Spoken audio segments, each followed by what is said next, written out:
Well, we now have an understanding that it's not just things go wrong. There's actually a fundamental process, this ticking of the clock, the unspooling of the genes that happens in everything from a tree to a yeast to a worm, mouse, and ourselves.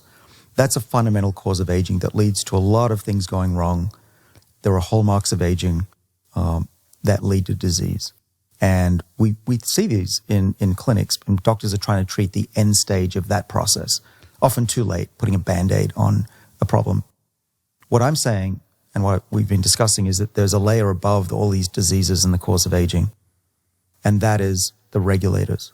Okay, so the regulators we've talked about, we've got mTOR that responds to meat and amino acids, AMPK, which is blood sugar and energy, and sirtuins, which respond to both of those things and more. We'll talk about those other things in another episode, like heat and cold.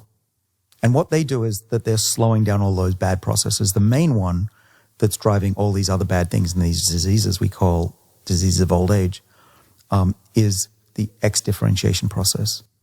So what we really want to do is to get this middle layer to be super potent and slow down and even reverse the aging process. So how do we do that? So now we have this upper layer that's important. This is the environment.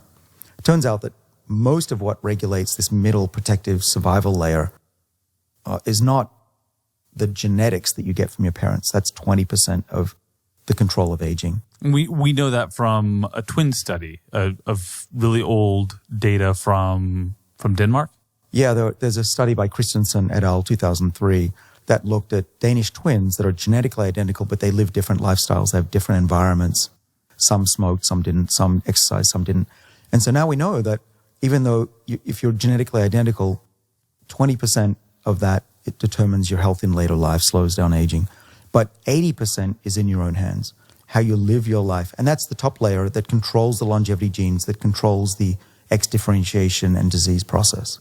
So now we got to figure out what to do in that top layer. Like, what are the things? This is in our hands. Most of this is in our hands. Well, a heck of a lot, like 80%. And we now are starting to understand how to live a life to maximize your longevity and slow down that X differentiation aging process. But we didn't cover sirtuins in a way that I think we might have lost a few people. The sirtuins, which is the third group of these longevity genes, how do they work? And so 3 of those 7 exist in the nucleus to control that spooling process. So this X differentiation process actually is due to malfunctions in sirtuins. And we can maintain their function during old age and even middle age by exercising and dieting and being hungry sometimes. Sirtuins will be activated, and we'll talk about chemical ways to do that later. But then they take care of this, of the packaging of the genome.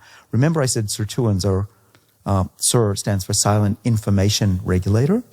So what does that mean? Silence is the bundling of the DNA, silencing them. So you don't want the liver gene on in the brain.